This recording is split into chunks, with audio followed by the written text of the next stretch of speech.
The red sun was setting over the wheat fields when Day-Wan heard the news. He stood in his barn, oil-stained hands gripping a wrench, listening to the emergency broadcast crackling through his old radio. His daughter Minji sat on a hay bale nearby, her face pale in the fading light. "All citizens of New Haven," the voice said. It was Tai Yang, the colony administrator. The old man sounded tired. "The Vraxil fleet has been spotted. They will reach our planet in 72 hours. I have sent a distress call to Earth. We must prepare for the worst." Day-Wan turned off the radio.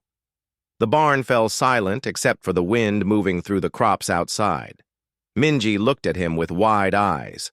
She was only 17, too young to remember Earth, too young to die on a forgotten farming world 40 light-years from home. "Dad?" she whispered. "Go find your mother," Day-Wan said quietly.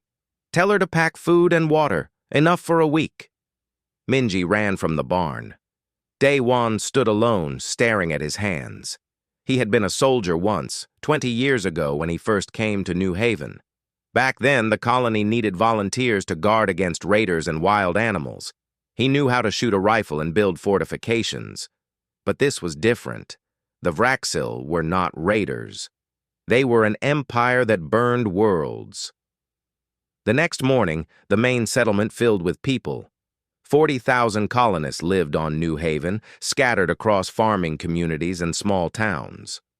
Now they gathered in the central square, looking up at Tai Yang standing on the steps of the administration building. The old man's white hair moved in the breeze. "Earth is 40 light-years away," Tai Yang said. His voice carried across the crowd. "Even if they received our message, even if they send help immediately, they cannot arrive in time. We are alone." A woman near Day-Wan began crying. Others shouted questions, their voices desperate and afraid. Tai Yang raised his hand for silence. "We have 3 choices," he continued. "We can run into the wilderness and hide.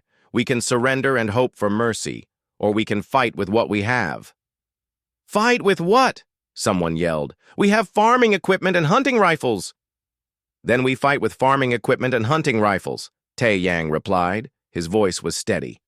"I will not tell you what to choose. Each person must decide. But I will stay here in this settlement.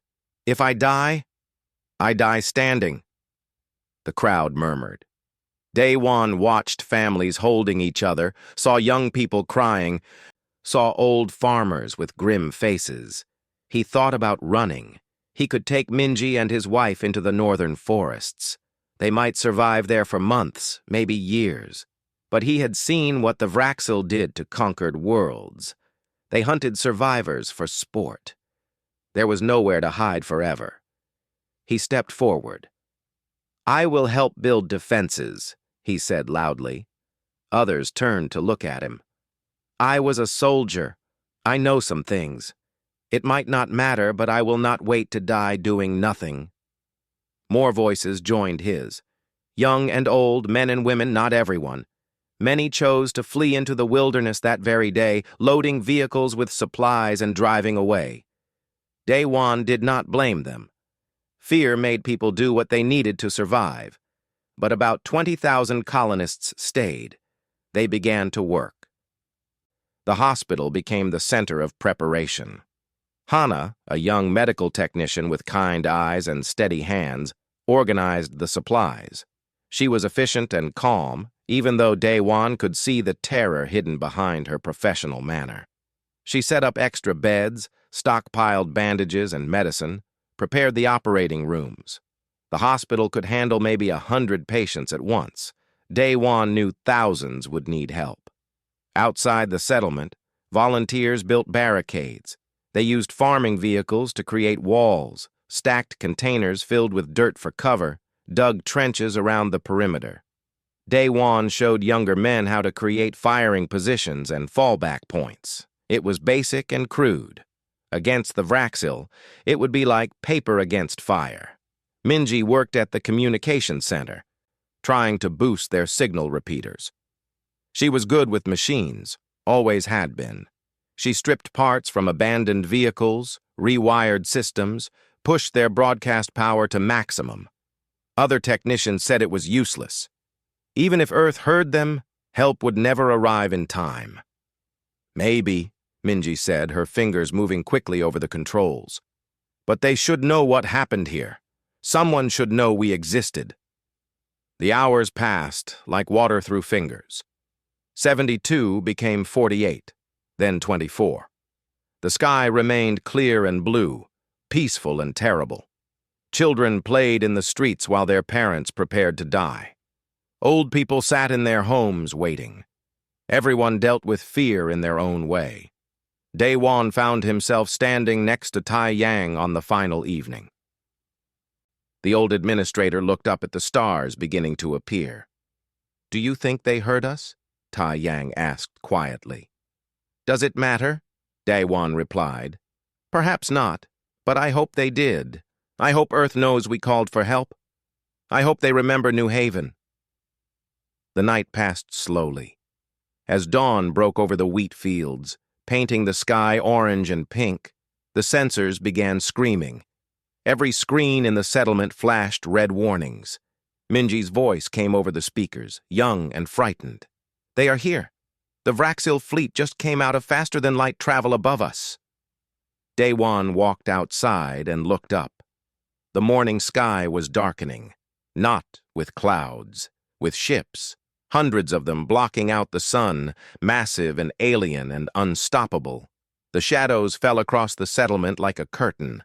Around him, colonists emerged from buildings. They stood in the streets, looking up at their doom descending from space.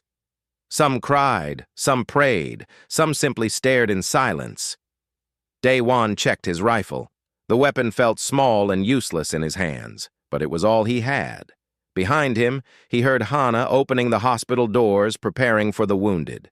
He heard Tai Yang's voice giving orders, keeping people organized even now. He heard Minji crying somewhere in the communications center. The first orbital strikes began. Fire fell from the sky. The communication towers exploded first. Minji screamed as the building shook around her. Fire and metal rained from the sky, striking the tall antennas she had worked so hard to repair. They collapsed in clouds of dust and smoke. The main transmitter went dead, its screen flickering to black. She crawled under a desk as another explosion rocked the settlement. Through the window, she saw buildings burning. People were running in the streets trying to find shelter.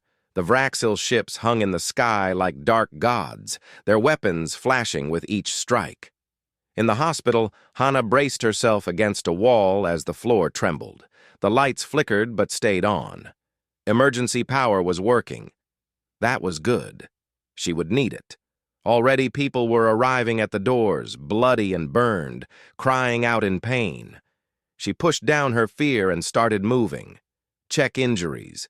Stop bleeding. Save who you can.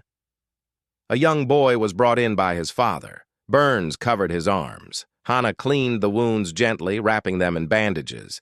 The boy did not cry. He just stared at her with empty eyes. She had seen that look before in medical training videos. Shock. She gave him something for the pain and moved to the next patient. Outside the settlement, Daewon crouched behind a barricade made from farm equipment. Other volunteers were with him, their hunting rifles ready.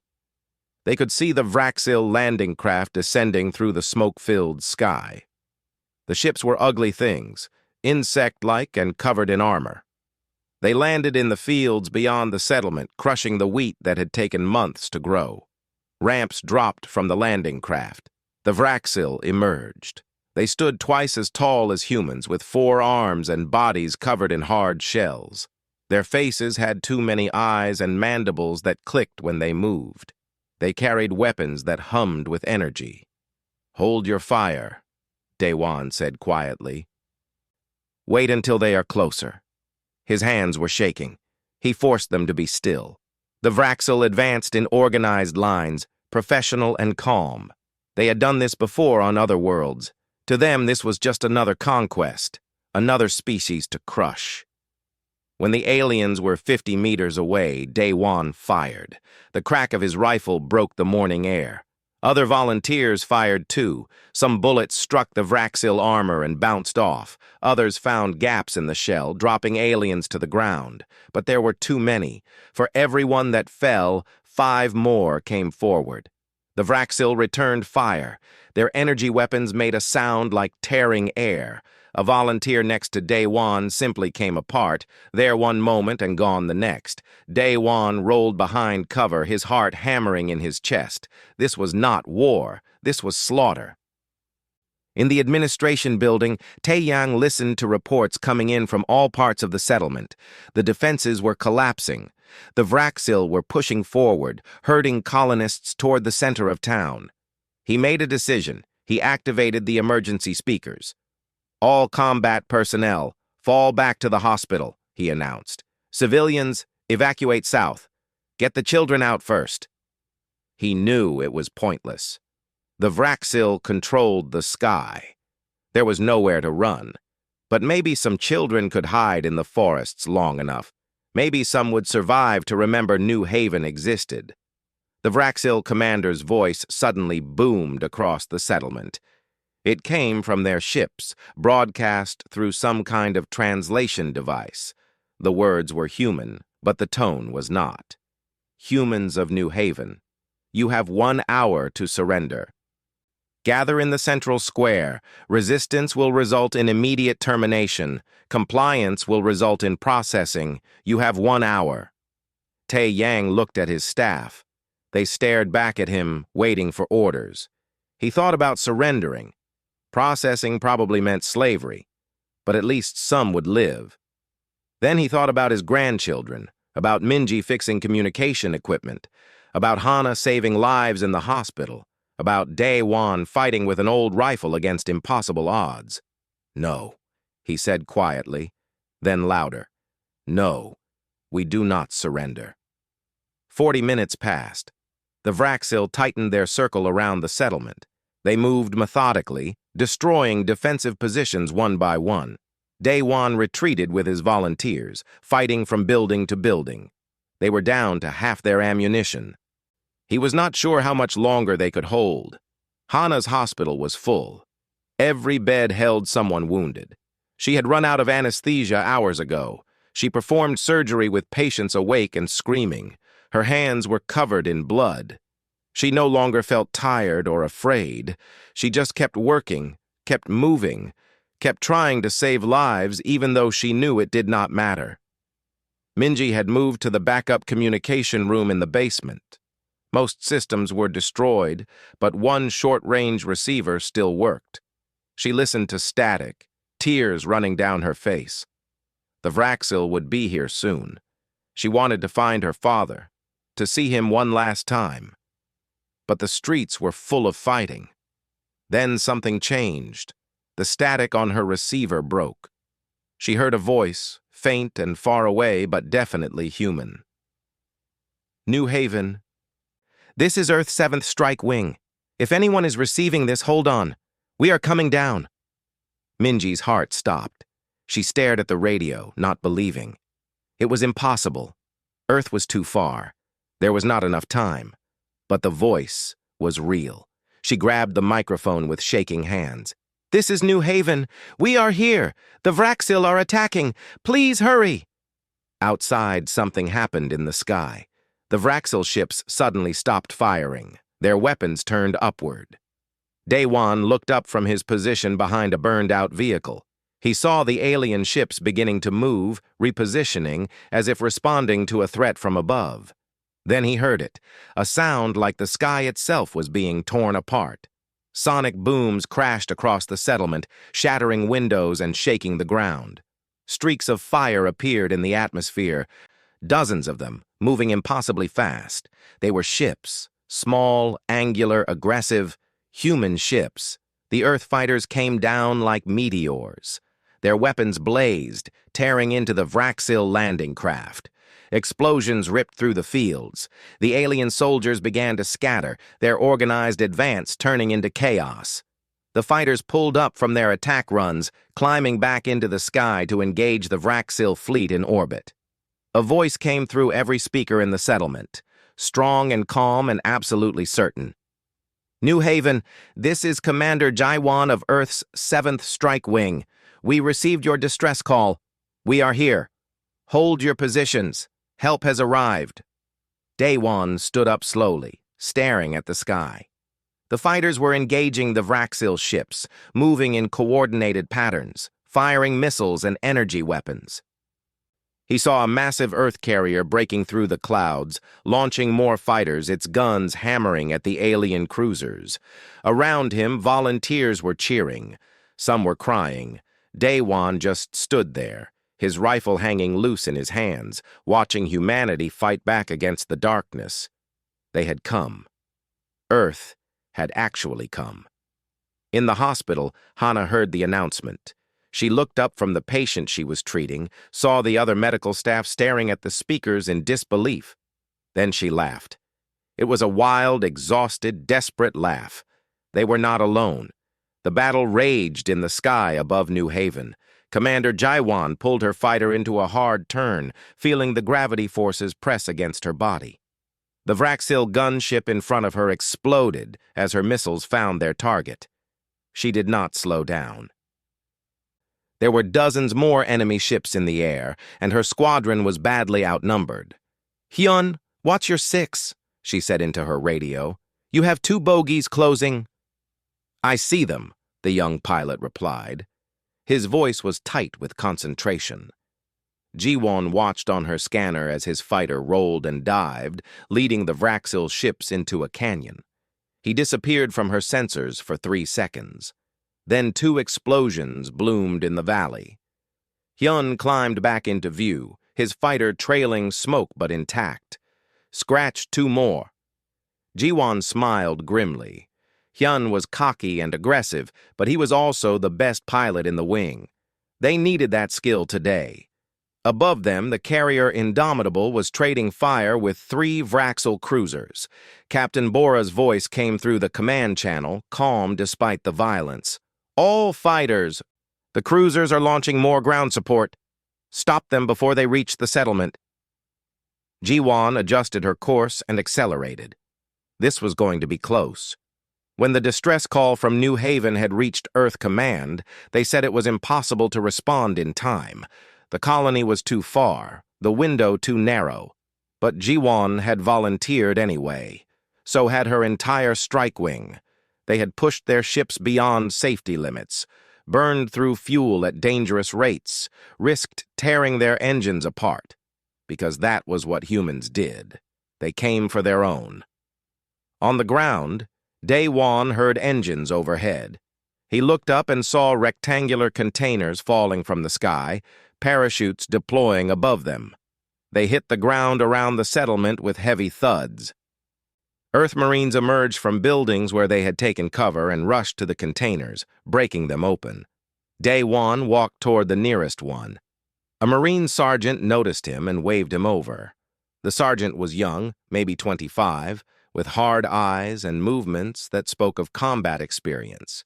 His name tag read Young Ho. "You locals?" Young Ho asked. When Daewon nodded, the sergeant gestured at the container. "Then gear up. We brought you some proper equipment." Inside were rifles. Not the simple hunting weapons Daewon had been using, but military-grade pulse rifles. There were also ammunition, body armor, communication devices, and medical supplies. Daewon stared at the equipment, his hands reaching for a rifle almost automatically. It felt solid and deadly in his grip. "Can you shoot?" Young Ho asked. "Yes," Daewon said. "Good. We are setting up a defensive line around the hospital. The Vraxil will push hard now that we are here. They know this is their chance to win before more Earth ships arrive." Young Ho checked his own weapon. "Stay close to my squad. We will show you how this works." More volunteers arrived, taking weapons from the containers. The Earth Marines moved among them, showing them how to use the equipment, organizing them into fire teams. Day-Wan saw young colonists, barely out of their teens, putting on armor with shaking hands. He saw old farmers who had not held weapons in decades, checking their rifles with grim determination. In the hospital, Hana found herself working alongside Earth combat medics. They moved through the wounded with professional efficiency, treating injuries that would have taken her hours in minutes. One medic, a woman with tired eyes, set up an advanced medical scanner next to Hana's operating table. "This will help you see internal injuries," the medic explained quickly. "Point it at the patient. Look at the screen. Red areas need immediate attention." Hana nodded, too overwhelmed to speak. She had been doing surgery with basic tools and guesswork. Now she had equipment that could save lives she thought were lost. The medic squeezed her shoulder once, then moved to the next patient. They worked together in silent coordination, human and colonist side by side. Minji was still in the communication center when an Earth technician found her. He was older, maybe 40, with oil stains on his uniform. He looked at her makeshift repairs to the equipment and whistled. "You did this?" he asked. "I tried to boost the signal," Minji said. "Most of it is destroyed now." The technician knelt beside her work. "No, this is good, really good. You got a message out with basically nothing. That takes skill." He started connecting new equipment to her systems. "Help me set up this relay. We need communication with our ships in orbit." They worked together, Minji's hands moving quickly over the controls she knew so well. The technician showed her Earth military protocols, encryption systems, frequency management. She absorbed it all like a sponge, her mind racing. For a little while, she forgot about the battle outside. There was only the work, the challenge of making broken systems function again. The Vraxil counterattack came an hour later. Their ground forces regrouped and pushed toward the settlement from 3 directions. They had learned from the initial chaos. Now they moved with caution, using cover, coordinating their advance. They knew humans were dangerous when cornered.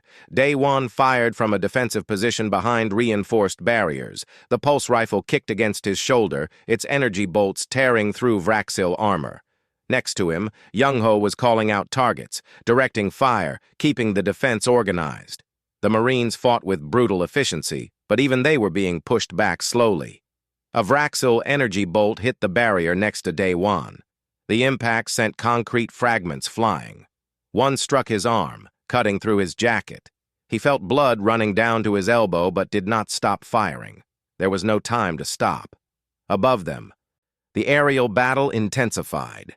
Ji-Wan's wing was down to 8 fighters out of the original 12. She watched Yun's ship take a hit that tore off part of his wing. His fighter spun out of control, spiraling toward the ground.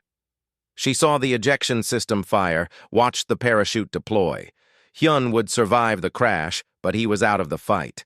The Vraxil were bringing in more ships. Ji-Wan's scanner showed reinforcements arriving from elsewhere in the system.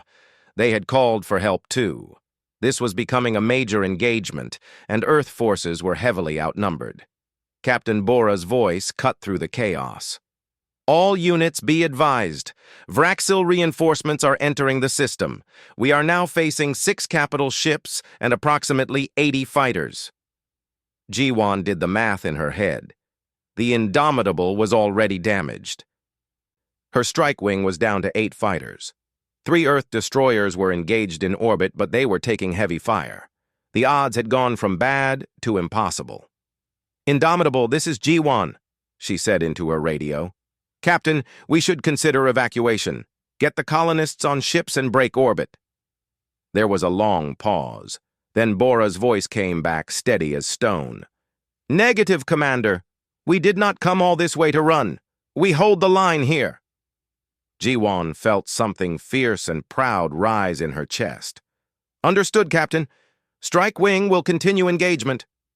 She brought her fighter around for another attack run. Below, she could see the settlement. Small and fragile, surrounded by enemy forces, burning in a dozen places, but still fighting, still standing. That was what mattered. On the ground, Day-Wan heard the announcement about enemy reinforcements. He saw the fear on the faces around him. They had thought Earth's arrival meant salvation. Now they realized Earth might die here with them.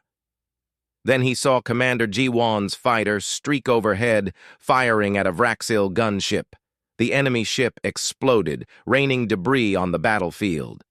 The fighter pulled up and climbed back into the sky, its engines screaming defiance. Day One understood then. Earth had not come to save them and leave.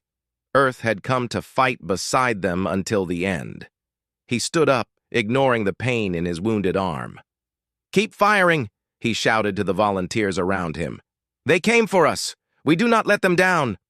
The colonists rose with him, their rifles blazing. The battle raged on. The Indomitable shuddered as another Vraxil plasma bolt struck its hull. Captain Bora gripped her command chair, watching damage reports flood her screens. 3 sections on the port side were open to space. The main engines were running at 60%. 2 of her point defense systems were offline. But she did not give the order to retreat. "Bring us closer to their flagship," she said calmly. "Full power to forward weapons." Her crew stared at her. The tactical officer spoke up, his voice uncertain. "Captain, at that range we will take massive damage." "So will they," Bora replied. She looked at the young man and smiled. "We did not come to New Haven to lose. We came to show the Vraxil what happens when they attack humans. Now bring us in close." The Indomitable accelerated toward the massive Vraxil cruiser. The enemy ship was 3 times larger, covered in weapons, its armor thick and heavy. But Bora knew something about carrier warfare. Get close enough and size did not matter. Only firepower mattered. The 2 ships hammered at each other, trading shots at point-blank range. The Indomitable's hull buckled and tore. Fire broke out in multiple compartments. But the Vraxil flagship was burning too, its shields collapsing, atmosphere venting from dozens of breaches. Neither ship backed away. They were locked in a death embrace, each trying to destroy the other first. On the ground, things were getting desperate. The Vraxil had pushed through 2 defensive lines. Now they were within 200 meters of the hospital. Day One and the volunteers fell back, firing as they retreated. Bodies lay everywhere, human and alien mixed together in the dirt. A group of children ran past, shepherded by an elderly woman. They were trying to reach evacuation shuttles that Earth Marines had set up behind the hospital. Day One provided covering fire, dropping 3 Vraxil soldiers who were chasing them. Then something struck him hard in the chest. He fell backward, his rifle flying from his hands. Pain exploded through his body. He could not breathe. He looked down and saw his armor was cracked, a piece of Vraxil shrapnel embedded in his ribs. Blood was spreading across his chest. He tried to stand, but his legs would not work. Sergeant Young-Ho appeared above him. The Marine grabbed him and started dragging him toward cover. "Medic!" Young-Ho shouted. "I need a medic here!" "The children," Day-Wan gasped. "Did they make it?" "Yeah, they made it," Young-Ho said. He propped Day-Wan against a wall. "You saved them. Now hold on." Day-Wan's vision was blurring. He saw Vraxil soldiers advancing. He saw Young-Ho turn and fight, his rifle blazing. Then everything went dark. He woke up in the hospital. Hana was leaning over him, her hands working on his chest. He could see the concentration on her face, the exhaustion in her eyes. Behind her, Earth medics were treating other wounded. The operating room was packed with people needing help. "Stay still," Hana said when she noticed he was awake. "The shrapnel punctured your lung. I am repairing it now." "How bad?" Day-Wan asked. His voice was weak. "Bad," Hana admitted, "but you will live, unlike many others today." Through the hospital windows, Day-Wan could see the battle continuing. The sky was full of fire and explosions. He heard the sound of rifles outside, the screams of wounded, the roar of engines. Earth was fighting hard, but they were losing. He could feel it in the air, in the desperate energy of the people around him. In orbit, Commander Jiwan was down to her last missiles. Her fighter had taken multiple hits. The canopy was cracked, and she could hear air leaking slowly. Her wing was down to 5 fighters now. 3 more had been destroyed. The pilots were dead, vaporized when their ships exploded. She targeted another Vraxil fighter and fired her last missile. It struck true, destroying the enemy ship. Then her weapons were empty. She had nothing left but her ship's guns, and those were barely effective against armored targets. "Strike wing, this is G1," she said into her radio. Her voice was calm, though her heart was racing. "We are out of missiles. Continue engagement with guns. Do not break off. Hold the line." Her remaining pilots acknowledged. They knew what it meant. They were going to die here, but they would die fighting, buying time for the colonists below. That was the job. That was what Earth's military did.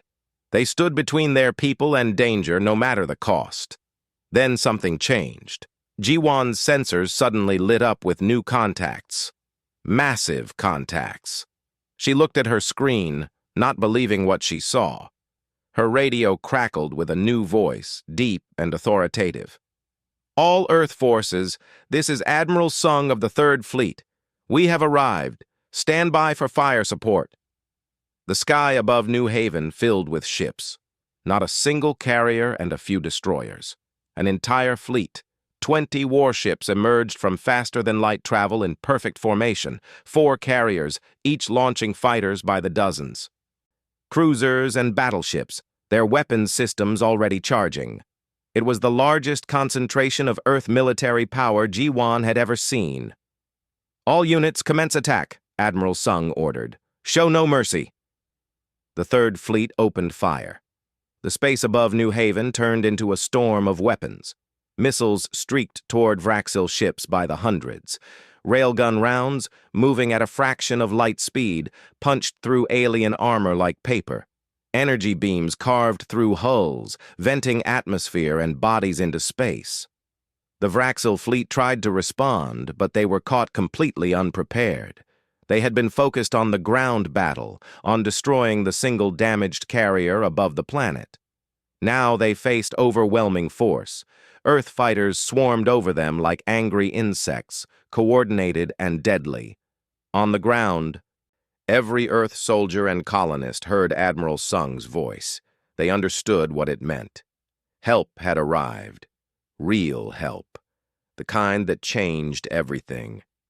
A young colonist named Quan, who had taken up a rifle only hours ago, stood next to a Marine position. He had been terrified the entire battle, firing blindly, barely knowing what he was doing.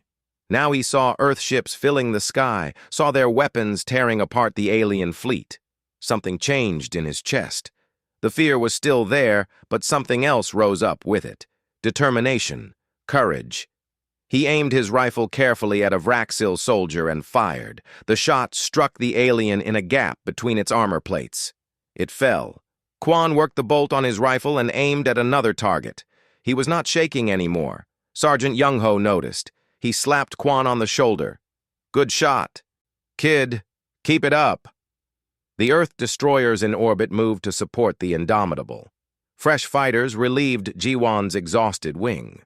She guided her damaged ship toward the nearest carrier, her hands trembling on the controls. She had lost half her squadron, but they had held. They had held long enough. Captain Bora watched the 3rd Fleet tear into the Vraxil forces. Her ship was barely functional, but it was still fighting. The Vraxil flagship tried to break away, tried to retreat. She would not let it. "All forward weapons fire," she ordered. The Indomitable's guns blazed one more time. The shots struck the Vraxil flagship's engines. The alien ship began to tumble, its power failing. Earth cruisers closed in and finished it with coordinated fire. The flagship exploded, a brief sun born and dying in the darkness of space. On the planet's surface, the Vraxil ground forces saw their fleet burning above them. They had no way off the planet now, no orbital support, no reinforcements. Some tried to surrender, others fought to the death. The combined human forces pushed forward, methodical and unstoppable. In the hospital, Hana finally had time to breathe. The stream of wounded was slowing. Earth medical ships were landing, bringing proper equipment and trained surgeons. She sat down on the floor, her back against a wall, and closed her eyes. They had survived. Daewon, recovering in a bed nearby, watched his daughter Minji enter the room. She ran to him, hugging him carefully to avoid his injuries. She was crying. "We won, Dad," she said. "Earth came. We actually won." Daewon held his daughter and looked out the window. The sky was clearing. The fires were being put out. The battle was over. New Haven still stood. 3 days after the battle, New Haven looked different. The fires were out. The bodies had been removed. Earth engineers worked alongside colonists, repairing buildings and restoring power. The settlement was scarred but alive, breathing in the cool morning air. Daewon stood near the hospital entrance, his chest wrapped in bandages, watching the work crews. His ribs hurt when he moved, but the doctor said he would recover fully. He was lucky.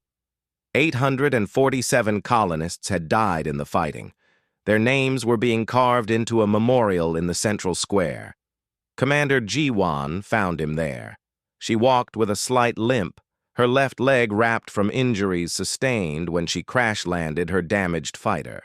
She nodded to him in greeting.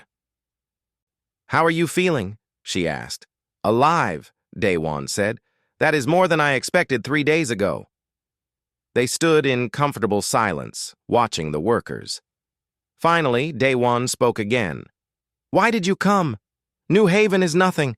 A farming colony. We have no strategic value, no resources worth fighting for. Earth could have let us die and lost nothing important." Ji-won looked at him. Her eyes were tired but clear. "You think we calculate the value of human lives in strategic terms?" She shook her head. "When your distress call reached Earth, the command wanted to say it was impossible. Too far. Too risky. But Admiral Sung stood up in the meeting and said something. He said that if Earth abandons its colonies, then we are not a civilization worth saving. We are just survivors, hoping someone else will not do to us what we did to you." She gestured at the settlement, at the Earth ships in orbit, at the workers repairing homes. "So they sent 12 strike wings, 12 different colonies under attack. Every single one got help. Some arrived in time, some did not. But Earth came for all of them, because that is what we do. We do not leave our own behind." Daewon felt something tight in his chest. Not pain, something else. "Thank you," he said quietly. Ji-won nodded. "Thank you for holding out. You gave us something to save." In the hospital, Hana was training with Earth medical personnel. They were showing her advanced techniques, new equipment, better ways to handle trauma. The young doctor teaching her was patient and thorough. He answered all her questions without making her feel stupid for not knowing. "You did well with what you had," he said. "The survival rate here should have been much lower given the circumstances. You saved a lot of people." Hana looked at her hands. They still shook sometimes, remembering the surgeries without anesthesia, the screaming, the blood. "I just did what I could." "That is all any of us can do," the doctor replied. "Earth will send more medical supplies, better equipment. We will make sure New Haven has a proper hospital now." Minji was in the rebuilt communications center with Earth technicians. They had offered her a scholarship to Earth's engineering academy.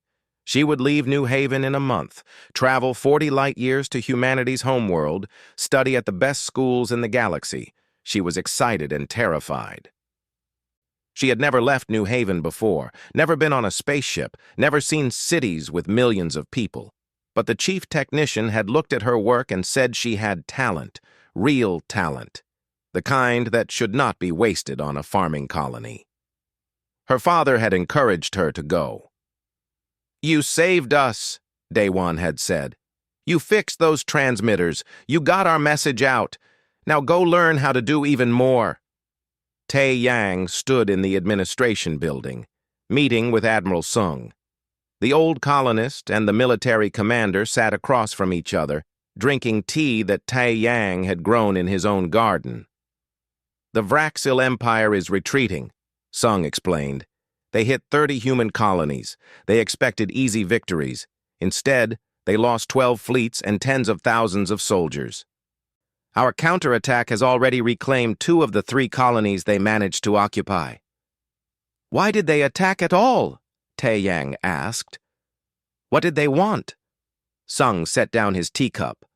"They thought we were weak, spread too thin. The outer colonies were isolated, poorly defended, easy targets. They did not understand that the distance between our worlds does not matter. We are all human.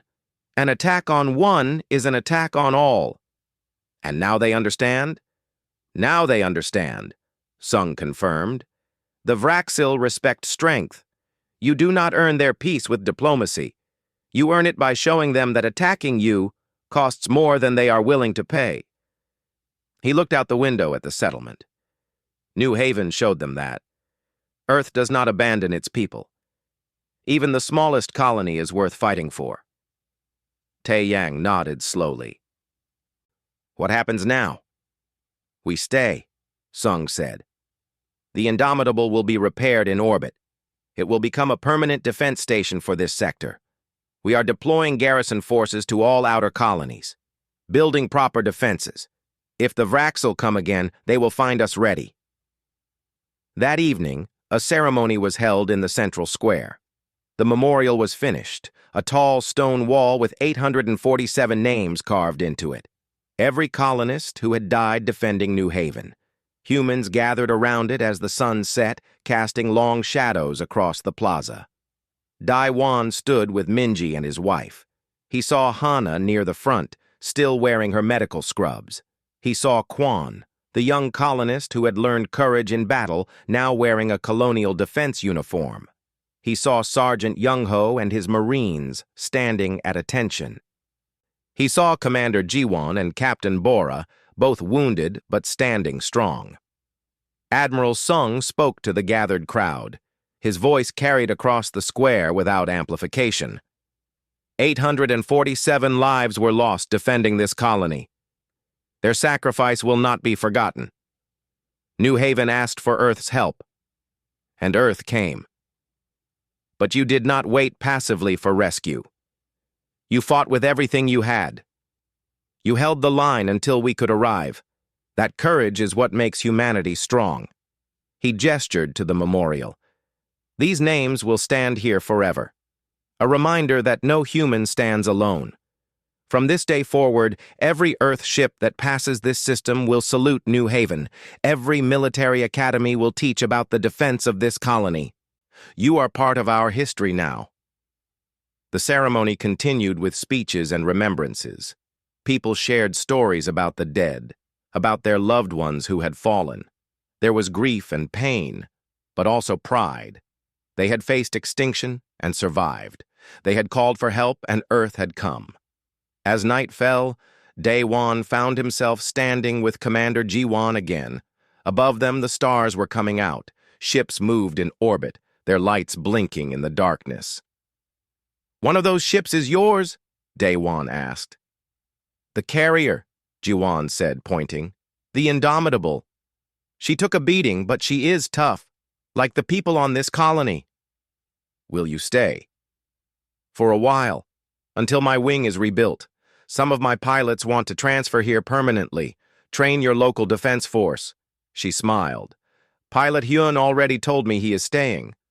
Says he likes it here." Daewon chuckled. "A fighter pilot becoming a farmer?" "Stranger things have happened," Jiwon replied. She looked at him seriously. "This could have gone very differently. If we had arrived an hour later. If the Vraxil had pushed harder. But it did not. New Haven survived. Earth came through." "Will you come again?" Daewon asked. "If we need help?"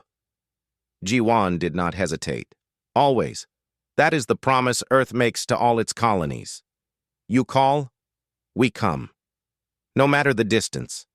No matter the odds." She put her hand on his shoulder. "No one fights alone. Remember that.